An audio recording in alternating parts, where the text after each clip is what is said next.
சென்னையில் பாஜக மாநில தலைவர் அண்ணாமலை கைது செய்யப்பட்டதை கண்டித்து ஆரணியில் பாரதிய ஜனதா கட்சியினர் சாலை மறியலில் ஈடுபட்டனர்.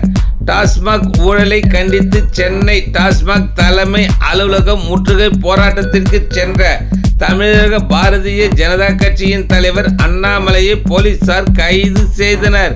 இதனைத் தொடர்ந்து திருவண்ணாமலை மாவட்டம் ஆரணி பழைய பேருந்து நிலையம் எம்ஜிஆர் சிலை அருகே பாரதிய ஜனதா கட்சியின் மாவட்ட தலைவர் கவிதா வெங்கடேசன் தலைமையில் பாரதிய ஜனதா கட்சியினர் சாலை மறியலில் ஈடுபட்டனர்.